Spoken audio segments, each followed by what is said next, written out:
Hi everyone, it's Heidi from flutterbyheidi.co.uk, back again with a 3D project for you, and this time I'm just taking advantage of the last few days of celebration where you can get this beautiful paper which is foiled for free, and I'm making a very pretty, like almost like a Chinese takeaway box, but it's lidded, so you can see inside it's quite spacious. You can pop all sorts of things in there, and it actually isn't perhaps as complicated as it looks. I've deliberately not joined the sides together because I quite like that kind of semi-open feel to it, but if you wanted to glue those down and to make it sort of a flush fitting, obviously you could do. And then I've just very simply used Birthday Blossoms, which is this stamp set here for the Celebrate You, and some glitter enamel dots which I've got here, which come in 4 colours, sort of Old Olive, a Berry Burst, I think it's Crushed Curry and Dapper Denim, and I'm just using some of these lovely pinky shades, but because they're shaded they would actually go with lots of different colours in the range. So you're going to need a ruler, your trimmer, and an embossing tool as well for this project. And to start off with, you're going to need a piece of cardstock, which is 10.5 by 8 inches, which I've already trimmed here, you can see. And if you're using a cardstock that is foiled like this, you'll need to do very little stamping, but you could do it with plain cardstock and stamp over as well. So I'm going to work in inches today. You're going to be scoring the short edge at 1.5, 5 inches, at 7.5 inches. Just move that across, like so. Then on the long edge, you're going to score at 2.5, 5,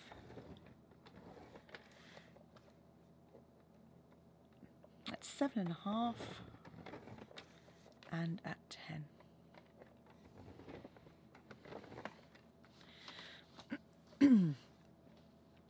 Okay, so we're then going to create this effect here, which you can see. What I've done is I have already done a template, so that's to show you what it's going to look like when we've finished our scoring. So what I want you to do is, there's a short section, which is this one here. You want that at the bottom, and at the top you're going to be scoring to the first score line,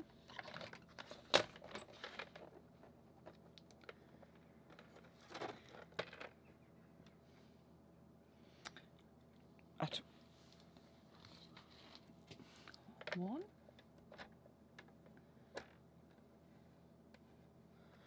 at 2.5,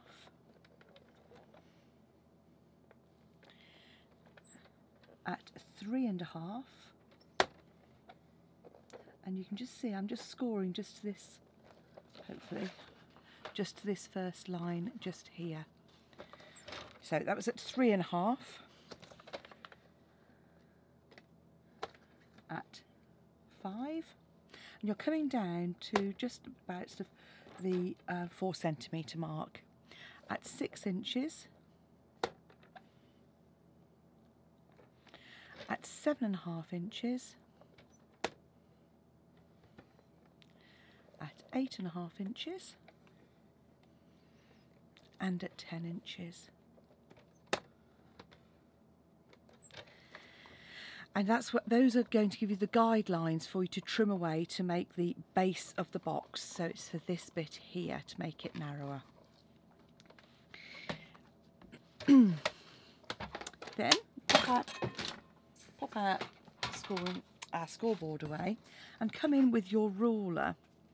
And this is where we've done the very first bit. So what I'm going to suggest is that you actually trim away those sections first to make it easier for yourself. So you're going to come down and trim away on the score line.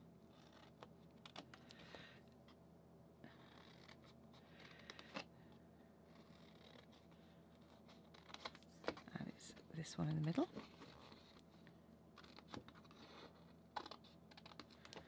And again here. So what you actually created is either side of the main score line you've got two short score lines, and it's that piece that you're cutting away. So score line, score line.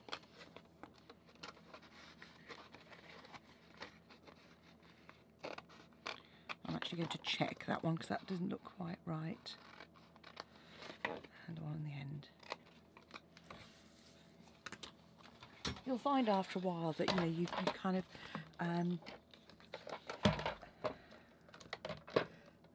you get used to where things are. Okay. Yeah, I just need to come down slightly more on that one, which I'm just going to do by eye. Because I can see that my gap either side of that line is just not quite right. So cutting those away now will just make it easier for you to do your score lines, because your score lines are going to come down from the edges of these squares to the bottom, to the top here.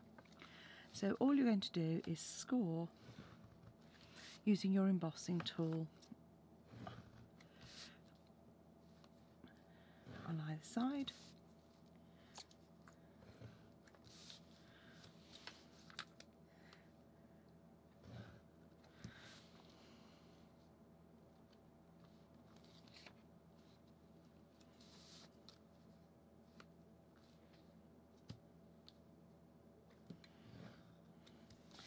And don't forget to do your end ones as well, because you're still going to need to fold those in. Okay. So as I've said, you're going to end up with a piece that looks like this. So we've scored these ones here. So these are our main score lines, and we've then scored the diagonals. So you can see we're going to need to do some trimming away on the bottom section here as well. So if you fold and burnish those score lines now with our bone folder,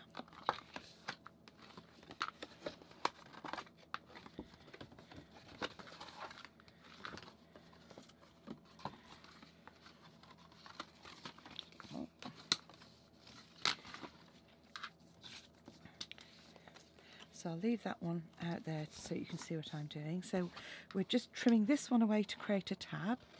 So trim the top section and trim straight down here.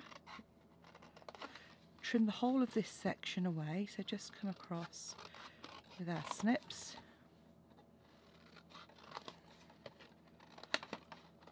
And that's quite a useful piece, would be great for punching. So just put that to one side.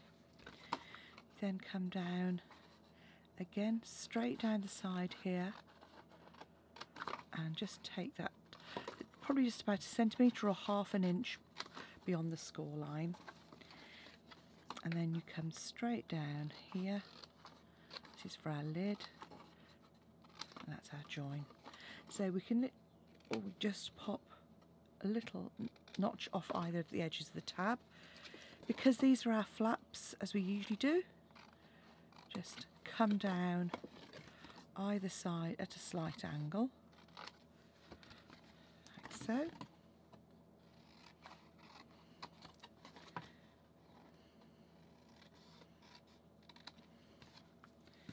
And as you can see, we're going to end up with a piece like this.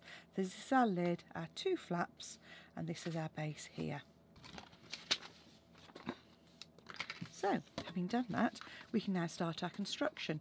Now, before you do any construction, what I would suggest is that you fold and reinforce these diagonal score lines as well.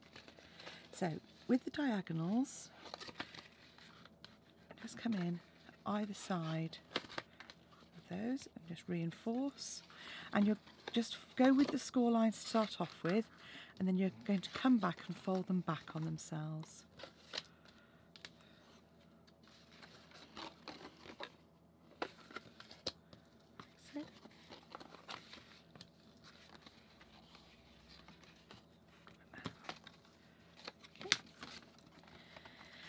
And then these, you just want to fold back in on themselves like so.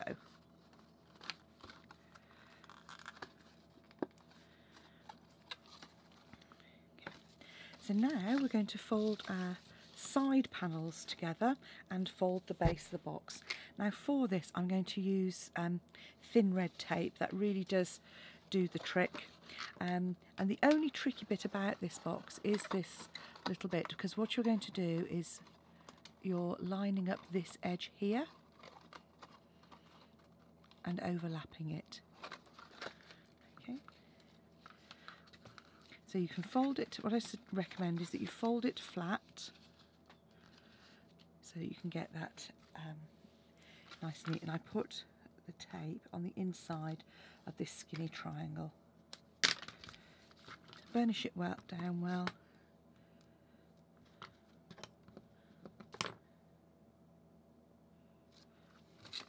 And then you can line that up on the edge there, like so. Once you've done that, if you fold the lid part over, makes it more secure, and then pop some tape on the inside of your flaps. So this is the front, so this flap is the last one we want to go over, so we want a piece of tape on the top there. Then I'm going to do just one of these flaps and put it on the far edge, because that'll help keep it closed.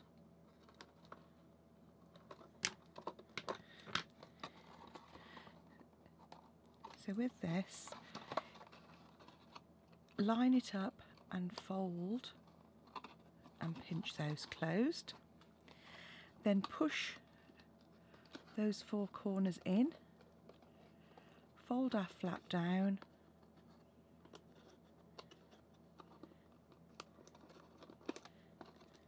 and there's our box. Turn it up the right way.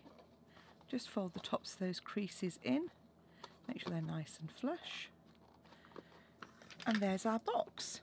So all we need to do now is decorate that. So for that, quite simply, I've got a bit of Berry Burst ink and a piece of scrap white card, as you can see, and I'm just going to stamp our sentiment. And I've caught the edge of the stamp just there, so I'm just going to flip that over and do the other side. I'm using our 1.5 inch punch, so I shall just come in and I'm lining up the Celebrate so I get as much as of the tail of the U, so I've got space for my shapes. And then I'm going to come in with just a 1/4 inch larger punch. Obviously you could always use your die cut circles if you wanted to, if you haven't got the punches, and that works fine. And then just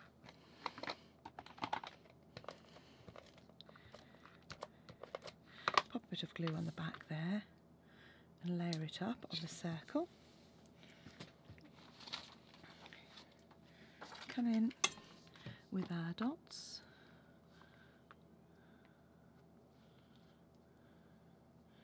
And I'm choosing to use some different shades of these as well.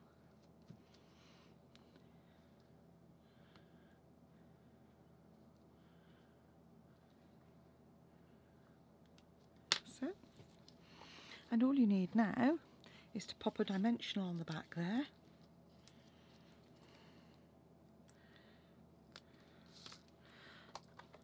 Pop that on the front of our box. And there we have a pair of pretty little boxes, just ready to gift or to have on a table as a gift, and you could use those for all sorts of things. Hope you've enjoyed making those, and you come back and visit me for more. If you want any of the products I've shown today, then please go to my shop, heidismith.stampinup.net, and follow the links there. And if you want any help, then please don't hesitate to contact me. I'd love to be your Stampin' Up demonstrator. Thanks for watching. Come back and see me again soon. Bye now.